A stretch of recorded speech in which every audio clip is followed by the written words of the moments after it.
Hello beautiful people, so welcome once again to my channel. So today's tutorial we're going to make this beautiful dashiki menswear, easy to make. So I've already cut it out, so this is the sewing part. So let's get straight into the tutorial. Yeah, so the first thing first is to lay out all the cutout I've done. So this is the yoke, this is the back yoke which I've cut out already. So we're bringing out the back part. So this is the back. I'm just laying them down so I can show you guys what I've cut out. So this is the front. So the first thing first now is for us to focus on the front part, where I'll be sewing the sequence to the front part of it. So this is the sequence measuring 9 inches length by 6 inches width.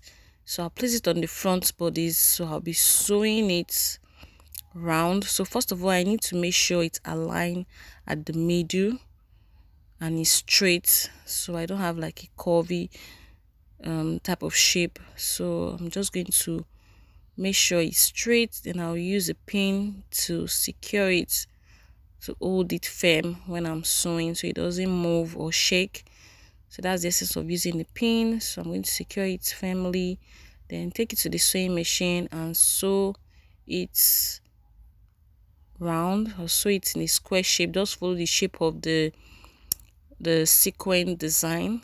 So I'll take it to the sewing machine and run a stitch, follow the pattern of the sequin. So that's what I'm going to do here. The front will have like two designs. So this is the second design I'm going to be using. This gold shiny design will be like an angle, or so I'll start by sewing the sequin on the front bodies.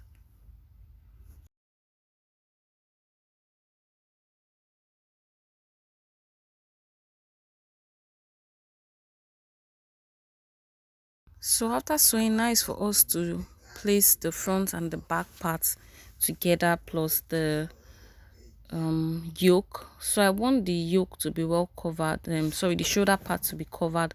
So I'm going to be using the yoke to give it that neat shoulder lines, because I don't want to use weaving machine to weave it. I want it to be hidden so it won't be obvious or showing. So I'm going to mark this part so I'll know which is the front, which is the back.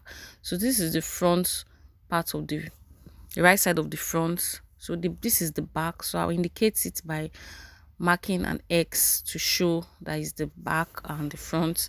So this is the wrong side of the back. So I'll be placing the wrong side of the back on top of the wrong side of the back.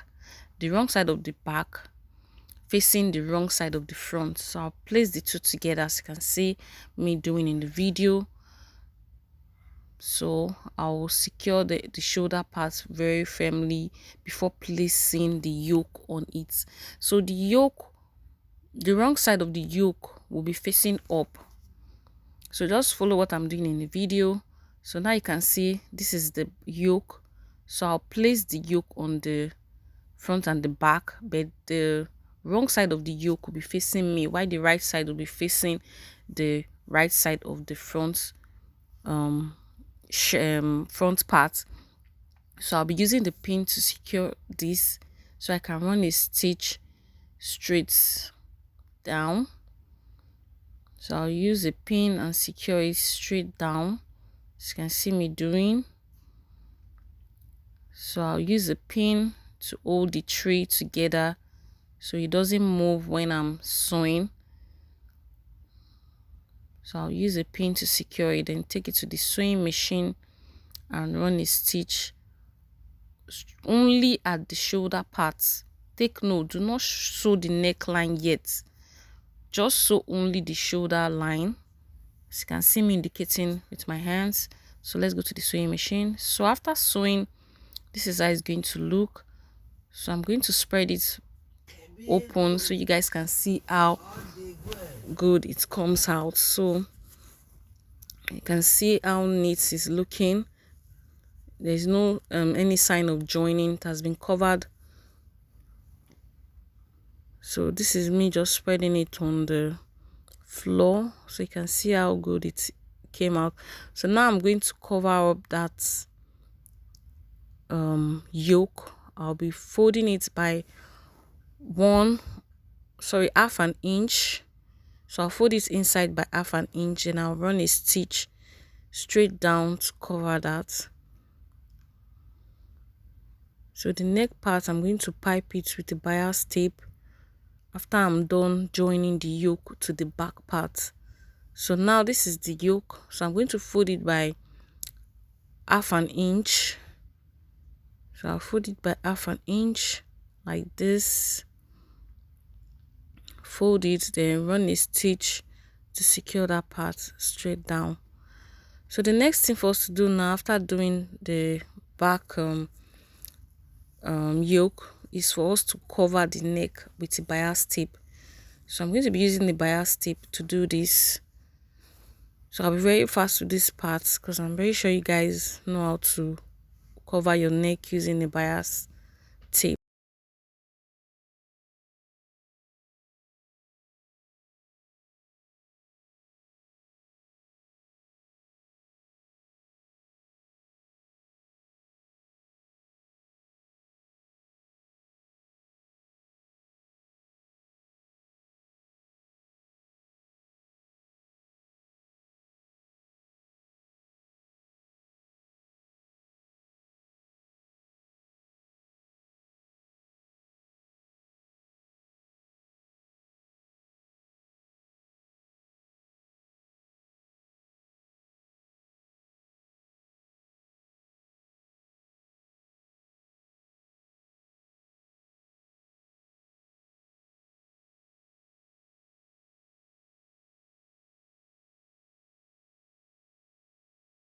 After sewing the neck part and the yoke, so nice for us to